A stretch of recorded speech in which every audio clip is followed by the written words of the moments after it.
Atium, the 10th and most powerful allomantic metal known in the Final Empire. As Kelsier tells Vin, when you're burning Atium, nothing can surprise you. You can swing a dagger knowing confidently your enemies will run right into it. You can dodge attacks with ease because you'll be able to see where every blow will land. Atium makes you quite nearly invincible. But Atium is not only the source of powerful future set abilities for Mistborn, it is also the source of the most infamous retcon in the Cosmere. Greetings, World Hoppers. My name is Ian and I am the Scadrian Artifabrian, here to explore the intricacies of magic in the Cosmere. Today I want to talk about the Atium Retcon and its implications for expanding the magic system of Allomancy. This video will contain spoilers for Mistborn's Era 1 and 2 and Mistborn Secret History. In case you missed the news in the broadsheets, the Atium Retcon was first introduced by Peter Ulstrom, Brandon's continuity editor, in a response to a question on Reddit in 2021. Questioner: Brandon has said that everyone ought to be able to burn Atium like they can all burn Lorasium, and the fact that they can't was an oversight on his part that he would have done different in hindsight. Maybe now that he's had an in-universe reason to rewrite the laws of Allomancy back to its intended concept, Mistborn burn all 16 base metals, Mistings burn 1 base metal, and non-Allomancers can only burn god metal. Peter Ulstrom: my explanation for this is that preservation somehow caused all naturally occurring Atium to form as an alloy of Atium and Electrum.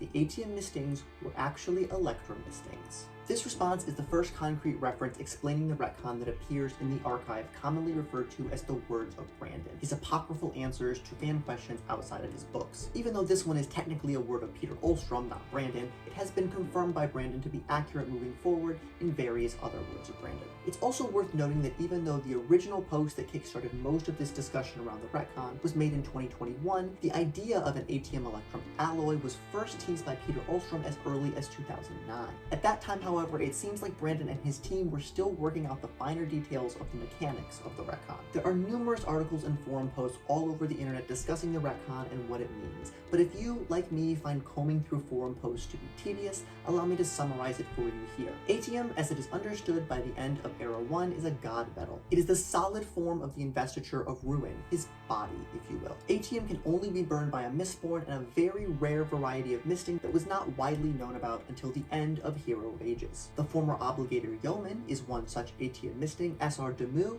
and the others who became known as the Mistfallen after they succumbed to the worst of the mist sickness near the end of Hero of Ages. The retcon has since explained that this understanding of Atium is flawed. The problem is Lorasium, the other god metal of Scadrial, can be swallowed and burned by anyone. You don't have to be Mistborn to burn it. In fact, swallowing Lorasium is how characters like Elend and Boyd become Mistborn. So that should imply that as a god metal, Atium should be usable in some capacity by anyone. But that's not what we see in Era 1. According to the retcon, all of the Atium metal that was mined from the pits of Hathsin in the entire history of the Final Empire was not in fact pure Atium. It grew inside the crystals as a naturally occurring alloy of Atium and Electrum. So all of the Atium we've ever seen in Era 1 was not truly Atium, it was an Atium alloy. And the Atium mistings in Hero of Ages were really Electrum mistings, which allowed them, as well as Mistborn, to burn the Atium Electrum alloy. That is basically the whole retcon. The Atium was tainted with Electrum the whole time, and nobody ever knew except presumably the Lord Ruler during his ascension,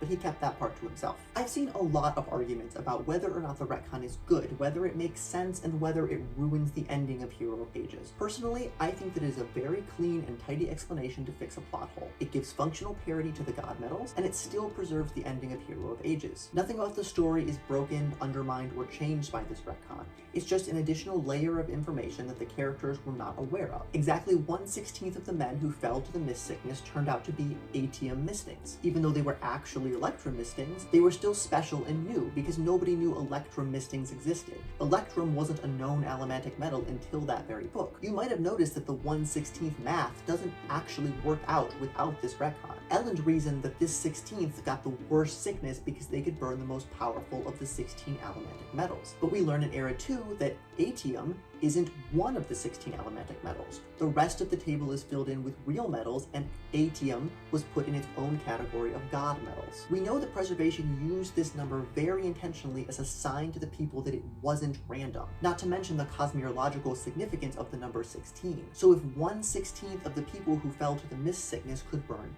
atium, they must have been able to burn one of the 16 allomantic metals as well, or the math doesn't work out. I think the main reason this theory is so contentious is because it hasn't yet been explored in text. It's only been mentioned in Words of Brandon, and it's important to remember that we have a record of those Words of Brandon from before the retcon was made until the present. It's likely that behind the scenes, Brandon's understanding of what needed to change and how he could change it to still be consistent with the larger Cosmere was evolving over that time. I think this has led to some inconsistencies in older Words of Brandon, and even some published materials like older versions of Allomancy tables. Brandon himself has been very apologetic about the confusion this has caused whenever he gets questions about it, but now that he's actively working on Era 3, I think it's safe to assume that the bugs of the retcon have been ironed out and all information moving forward will be consistent. So now that we're all on the same page about what the Atium Retcon is, we need to discuss what it means. Two important things are implied by this new knowledge about the metal that was thought of as Atium in Era 1. The first is that pure Atium could have different properties than the electrum alloy that we are used to.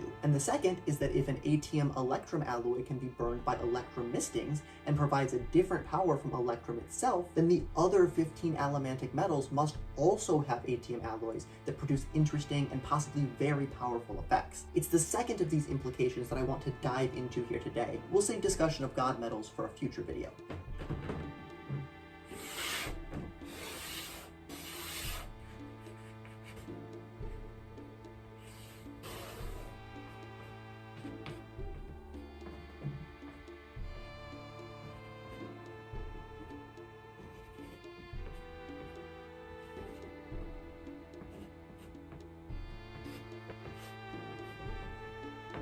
Allomancy is a system of balance. For every push, there is a pull, and for every base metal, there is an alloy. So if one of the 16 allomantic metals has an Atium alloy, then all 16 must. In fact, we know for certain there is at least one other. Kelsier's legendary 11th metal, also known as malatium, is an alloy of Atium and gold. This is important because with 2 points, we can make a line, and from there we can extrapolate what the powers of the other Atium alloys might be. But before we do that, we have to talk quickly about the naming conventions for these new alloys. Malatium is the canonical name for the Atium gold alloy, and the Atium electrum alloy is just known as Atium in universe. But that is going to get too confusing, and my fingers are going to start cramping if I have to keep putting air quotes around Atium for the whole video. Sometimes the Atium electrum alloy gets referred to as nalatium, but this isn't a canonical name as far as I can tell. In fact, there is a footnote in the original Word of Brandon where this name came from, that it was a result of the question being misread on the spoiler stream. The questioner did not refer to the metal as nalatium, but the question was read in such a way that it sounded like they had. This seems to have been the origin of the term nalatium, and though I have seen the name used elsewhere, I don't think trying to follow a naming convention of malatium and nalatium is going to be any less confusing. So instead, I propose that the alloy should be named with the AT prefix on the name of the metal. This has no bearing on the mechanics of the theory, but I'll be referring to the metals as such for the rest of the video, including malatium, which henceforth will be called AT gold, and the original Atium, which will henceforth be called AT electrum. I think that system will be a little bit less confusing while I'm trying to explain things here. I don't necessarily expect it to catch on, but it's what I'm going to be using. So now that we have all that sorted out, let's start with what we know. AT electrum and AT gold take the powers of electrum and gold and invert them. They do so in a way that is not the same as the pushing-pulling inversion, and not quite the same as the internal-external inversion, though it is more similar to that one. The alloys do, however, invert the powers of the two metals in the same way. They allow you to see someone else's temporal shadows, where the base metal only lets you see your own. Sort of like changing the target of the internal metals to an external one, but not in the same way that the true external temporal metals manifest. It's a unique way. I have 3 additional clues to how this alteration to the base metals might work. On a spoiler stream on YouTube in 2025, Brandon was asked a question about Atium alloys. Questioner: does Atium, when alloyed, invert the internal-external axis of the metal it's alloyed with? Brandon Sanderson: not necessarily. This brief answer seems to imply that while it seems to be the case that Atium alloys invert the internal-external axis, from what we have seen so far, there is actually more to it than that. In another Q&A in 2025, Brandon was asked a question about harmonium, but in the asking of the question, he gave a confirmation that provides a strong hint. Questioner: as we see with Atium alloys, they kind of punt the power off to other people. Brandon Sanderson: yes. Questioner: like with electrum Atium, you see other people's futures instead of your own. Brandon Sanderson: yes. The questioner then went on to ask their question about harmonium and was told to read and find out. But the part that I care about here is that Brandon confirmed that Atium alloys punt the power off to other people. If part of a question is off base, Brandon often interrupts to correct that part before allowing the question to continue. That didn't happen here. He also didn't ignore it and just answer the question. He verbally agreed to the premise twice before moving on. The idea that Atium changes the power to act on someone else, punting it off, may not be a hard rule, but I think it is a very strong hint about how these alloys work. Even the established hard rules of Allomancy sometimes require a bit of interpretation when describing how a power actually manifests. Consider the fact that the push-pull rule is a little more abstract when applied to tin and pewter. I still think that this idea is a very solid piece of evidence to theorize around. The final clue is not from a canonical source, but is instead part of a hemalurgy theory on Reddit that I was first introduced to in a Light Callers video. The theory proposes that in AT Electrum, the presence of Ruin's investiture ruins an aspect of the power, the identity key to the Allomancer's spirit web. The original theory then builds on this to suggest some very intriguing mechanics about Loracium and hemalurgy, but again, the only part that I care about here today is the part that could give us a hint about Atium alloys. I think this theory makes a lot of sense. Electrum allows an Allomancer to see their own future, likely through mechanics of Big F fortune, which is an aspect of their spirit web. They can use this power to see near futures, but only for themselves. Suddenly, when Atium is introduced into the mix, the limitation of self disappears. They can now see another person's Electrum shadow, and this is of course the same with gold. If we apply this logic to the rest of the Allomantic table, we should be able to make some guesses at what powers the other Atium alloys would grant an Allomancer that could burn them. Electrum and gold are the internal temporal metals, and the Atium alloy takes that internal power and applies it to another target. I think we would see a very similar effect in the internal physical metals, punting the powers of tin and pewter off to another person. This could work in one of two ways, either in a bubble around the Allomancer or by touching the target. There's precedent for both, with copper, bendalloy, and cadmium working as bubbles, and chromium and nigrosil working by touch. I'm inclined to think that AT tin and AT pewter would work as bubbles. AT electrum and AT gold don't require touch to allow you to see temporal shadows of multiple people at once, so I think that a range within which the Allomancer can select targets would be the case here as well. If this is accurate, a tin eye or a thug could turn an entire squad of ordinary men around them into tin eyes or thugs by burning AT tin or AT pewter respectively, though probably only for a very short time, given that we know that AT electrum is the fastest burning metal. This would be a very powerful ability, but I think we can expect some of the Atium alloys to be a little overpowered given how powerful we know AT electrum is. With the external physical metals, the central point of the iron pull or the steel push is yourself. This detail is very important to the fighting tactics of lurchers and coin shots. You can't whip metal objects around in curves like telekinesis. You can only push or pull in straight lines directly away from yourself. With the addition of Atium, I think AT steel and AT iron would likely work with the same push-pull mechanics, but centered on another individual. This would make lurchers with AT iron incredibly dangerous. They could assassinate someone easily by simply targeting them and causing anything metal to fly toward the unexpected victim like a bullet. Coin shot bodyguards would have to be equipped with AT steel and incredibly vigilant to stop an attack like this by countering it with a push centered on the victim to stop the projectile in time. It would also allow both missings to throw other combatants around in a fight even if they aren't wearing or holding metal, by pushing or pulling on a heavy metal anchor or one affixed to a solid structure while changing the target of that push or pull to the victim.